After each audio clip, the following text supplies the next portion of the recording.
Hi dears, അസ്സലാമു അലൈക്കും. ഇന്നൊരു സ്പെഷ്യൽ അവിയലിൻ്റെ റെസിപ്പിയാണ്. ഈ ഒരു റെസിപ്പി എനിക്ക് ഇവിടെ അടുത്തുള്ളൊരു ആൻറ്റി പറഞ്ഞു തന്നതാണ്. അപ്പോൾ ഞാനിത് ട്രൈ ചെയ്ത് നോക്കി. നല്ല ടേസ്റ്റ് ഉണ്ടായിരുന്നു. ഇത് ഞങ്ങളുടെ നാട്ടിൽ സാധാരണ അവിയൽ ഉണ്ടാക്കുമ്പോൾ പുളി ചേർക്കാറില്ല. പക്ഷേ ഇതിൽ ഞാൻ ചെറിയ രീതിയിൽ പുളി ചേർത്തിട്ടുണ്ടായിരുന്നു. നല്ല ടേസ്റ്റ് ആയിരുന്നു കേട്ടോ. അപ്പോൾ ആ ഒരു അവിയലിൻ്റെ റെസിപ്പിയാണ് ഞാനിന്ന് ഷെയർ ചെയ്യാൻ പോകുന്നത്. അതിന് മുന്നേ എൻ്റെ ചാനൽ നിങ്ങൾക്ക് ഇഷ്ടമാവുകയാണെങ്കിൽ ചാനൽ സബ്സ്ക്രൈബ് ചെയ്യാൻ മറക്കരുത്. തൊട്ടടുത്തുള്ള ബെല്ലൈക്കൺ കൂടി ഇനേബിൾ ചെയ്യുക. അപ്പോൾ ഞാനിടുന്ന എല്ലാ വീഡിയോസും നിങ്ങൾക്ക് നോട്ടിഫിക്കേഷനായിട്ട് ലഭിക്കുന്നതായിരിക്കും. അപ്പോൾ ഈ ഒരു അവിയൽ തയ്യാറാക്കുന്നതിന് വേണ്ടിയിട്ട് ഞാൻ എന്തൊക്കെ വെജിറ്റബിൾസാണ് എടുത്തിരിക്കുന്നതെന്ന് നോക്കാം. ഞാൻ വെജിറ്റബിൾസ് എല്ലാം വളരെ കുറച്ച് മാത്രമേ എടുത്തിട്ടുള്ളൂ. അപ്പോൾ ഇതിന് ബോട്ടിൽ ഗാർഡ് എന്ന് പറയും. ഞങ്ങളുടെ നാട്ടിലൊക്കെ കഴുത്തങ്ക എന്നാണ് പറയുന്നത്. അപ്പോൾ എല്ലാ വെജിറ്റബിൾസും ഞാൻ വീഡിയോയിൽ കാണുന്ന അതേ വലുപ്പത്തിലാണ് എടുത്തിരിക്കുന്നത്. അധികമൊന്നും എടുത്തിട്ടില്ല. പിന്നെ ഈ കുറേ വെജിറ്റബിൾസ് എടുക്കുമ്പോൾ തന്നെ നമ്മൾ അവിയൽ ഉണ്ടാക്കുമ്പോൾ ക്വാണ്ടിറ്റി കൂടുതലായിരിക്കും. അപ്പോൾ ഇതുപോലെ ഒരു പീസ് ക്യാരറ്റ് എടുത്തിട്ടുണ്ട്. പിന്നെ അതുപോലെ ഒരു ഒറ്റ കായ എടുത്തിട്ടുള്ളൂ. ഇതുപോലെ ഒരു കായ എടുത്തിട്ടുണ്ട്. പിന്നെ പടവലങ്ങ, ഈ ഒരു വലുപ്പത്തിലുള്ള പടവല എടുത്തിട്ടുണ്ട്. അപ്പോൾ ഇതിൻ്റെ കൂടെ തന്നെ 3 പച്ചമുളക് എടുത്തിട്ടുണ്ട്. അതിനോടൊപ്പം ഒരു വെള്ളരിയുടെ ഒരു ചെറിയൊരു പോർഷൻ എടുത്തിട്ടുണ്ട്. പിന്നെ ഒരു പീസ് ചേനയും പിന്നെ മുരിങ്ങയ്ക്കയാണ് എടുത്തിരിക്കുന്നത്. മുരിങ്ങയ്ക്ക ഒരു നോർമൽ മുരിങ്ങയ്ക്കയുടെ ഒരു ഹാഫ് പോർഷൻ മാത്രമേ എടുത്തിട്ടുള്ളൂ. അതിനോടൊപ്പം തന്നെ 5 അമരയ്ക്ക കൂടി എടുത്തിട്ടുണ്ട്. അപ്പോൾ ഇത്രയും വെജിറ്റബിൾസാണ് ഞാൻ എടുത്തിരിക്കുന്നത്. ഇനി ഈ വെജിറ്റബിൾസൊക്കെ നന്നായിട്ട് കഴുകിയ ശേഷം അവിയലിനുള്ള പീസാക്കി കട്ട് ചെയ്തെടുക്കാം. അപ്പോൾ ഞാൻ ഈ ഒരു അമരയ്ക്ക രണ്ടായിട്ട് ഇതുപോലെ കട്ട് ചെയ്ത ശേഷം പിന്നെ ചെറിയ പീസാക്കി ഇങ്ങനെ കട്ട് ചെയ്തെടുക്കുകയാണ് ചെയ്യുന്നത്. ബാക്കിയുള്ള വെജിറ്റബിൾസ് എല്ലാം സാധാരണ അവിയലിന് നമ്മൾ കട്ട് ചെയ്യുന്ന രീതിയിൽ കട്ട് ചെയ്തെടുക്കുകയാണ് ചെയ്യുന്നത്.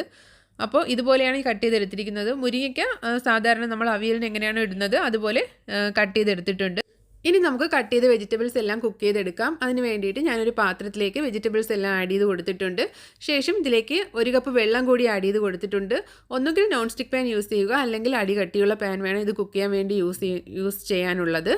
ശേഷം ഇതിലേക്ക് ഒരു 1/4 ടീസ്പൂൺ മഞ്ഞൾപ്പൊടിയും 1/4 ടീസ്പൂൺ കാശ്മീരി ചില്ലി പൗഡറും ആവശ്യത്തിന് ഉപ്പ് കൂടി ആഡ് ചെയ്യുക. ഞാനിവിടെ 1 ടീസ്പൂൺ ഉപ്പ് ആഡ് ചെയ്ത് കൊടുത്തിട്ടുണ്ട്. ഉപ്പ് ആവശ്യത്തിന് ആഡ് ചെയ്ത് കൊടുക്കുക. ഉപ്പ് കുറവാണെന്ന് തോന്നുന്നെങ്കിൽ ലാസ്റ്റ് ഒന്നുകൂടി ആവശ്യത്തിന് ഉപ്പ് ആഡ് ചെയ്ത് കൊടുക്കുക. ശേഷം ഇതെല്ലാം കൂടി നന്നായിട്ടൊന്ന് മിക്സാക്കി എടുക്കുക.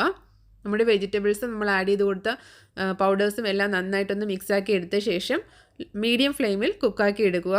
10 മിനിറ്റ് മീഡിയം ഫ്ലെയിമിൽ കുക്കാക്കി എടുക്കുക. അപ്പോഴേക്കും വെജിറ്റബിൾസ് ഒരുവിധം കുക്കായി കിട്ടും. ഇനി നമുക്കിതിലേക്ക് പുളി ആഡ് ചെയ്ത് കൊടുക്കണം. അതിന് വേണ്ടിയിട്ട് ഒരു ചെറിയ പീസ് പുളി കൂടി പോകരുത്, ഏറ്റവും ചെറിയ പീസ്, ഇതുപോലെ ഒരു ചെറിയ പീസ് പുളി 1/4 കപ്പ് വെള്ളത്തിൽ ഒഴിച്ച് വെക്കുക.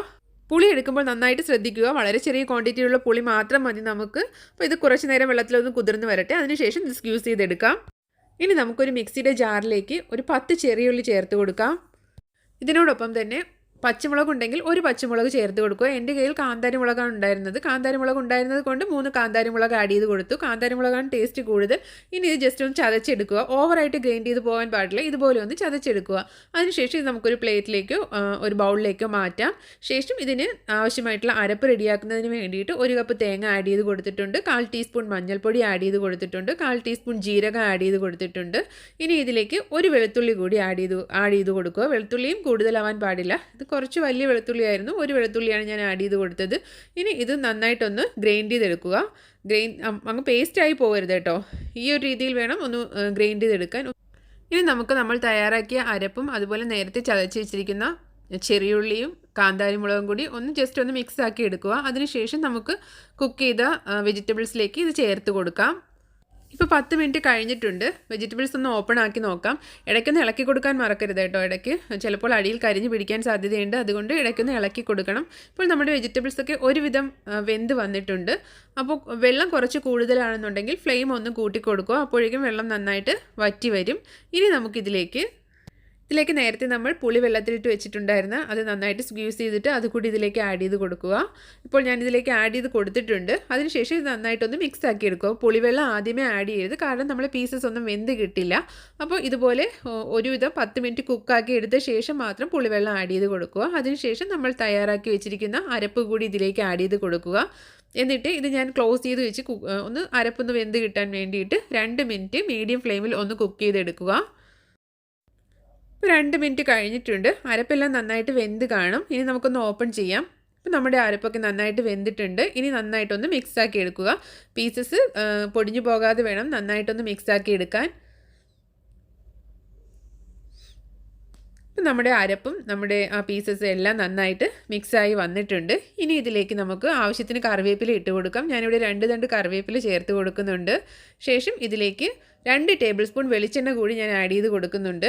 ലാസ്റ്റ് വെളിച്ചെണ്ണ ആഡ് ചെയ്യാൻ സ്കിപ്പ് ചെയ്യരുത്. ഈ വെളിച്ചെണ്ണ ആഡ് ചെയ്യുന്നത് ഇതിൻ്റെ പ്രത്യേകം ഈ ഒരു അവിയലിന് പ്രത്യേക ഒരു ടേസ്റ്റ് നൽകും. വെളിച്ചെണ്ണ ആഡ് ചെയ്തിട്ടില്ല എന്നുണ്ടെങ്കിൽ നിങ്ങൾക്ക് വേണമെങ്കിൽ കടുകും വറ്റൽമുളകും കറിവേപ്പിലയൊക്കെ ഒന്ന് വറുത്തിട്ട് എണ്ണയിൽ ഒന്ന് വറുത്തിട്ട് ഇതിലേക്ക് ആഡ് ചെയ്ത് കൊടുക്കാം. പക്ഷേ ഇങ്ങനെ വെളിച്ചെണ്ണ ആഡ് ചെയ്ത് കൊടുക്കുമ്പോൾ ഒരു പ്രത്യേക ടേസ്റ്റാണ്. ശേഷം ലോ ഫ്ലെയിമിൽ 1 മിനിറ്റ് കൂടി ഒന്ന് വെരി ലോ ഫ്ലെയിമിൽ തന്നെ ഇട്ടിട്ട് 1 മിനിറ്റ് ഒന്ന് കുക്ക് ചെയ്തെടുക്കുക. ഇപ്പോൾ നമ്മുടെ വെജിറ്റബിൾസ് എല്ലാം നന്നായിട്ട് കുക്കായി വന്നിട്ടുണ്ട്. നമ്മുടെ അവിയലൂടെ റെഡി ആയിട്ടുണ്ട്. ഓയിലൊക്കെ നന്നായിട്ട് എല്ലാ ഭാഗത്തും നന്നായിട്ട് സ്പ്രെഡ് ആയിട്ടുണ്ട്. ഇങ്ങനെ നിങ്ങൾ അവിയലൊന്ന് തയ്യാറാക്കി നോക്കൂ. നല്ല ടേസ്റ്റി ആയിട്ടുള്ള ഒരു അവിയൽ തന്നെ നിങ്ങൾക്ക് റെഡിയാക്കി എടുക്കാൻ പറ്റും. അപ്പോൾ എൻ്റെ വീഡിയോ നിങ്ങൾക്ക് ഇഷ്ടമായാൽ ചാനൽ സബ്സ്ക്രൈബ് ചെയ്യാൻ മറക്കരുത്. ലൈക്ക് ചെയ്യുക, ഷെയർ ചെയ്യുക. അതുപോലെ തന്നെ നിങ്ങളുടെ കമൻറ്റ്സ് കൂടി അറിയിക്കാൻ മറക്കരുത്. പുതിയൊരു വീഡിയോയുമായി അടുത്ത ദിവസം കാണാം. Thanks for watching. ബൈ.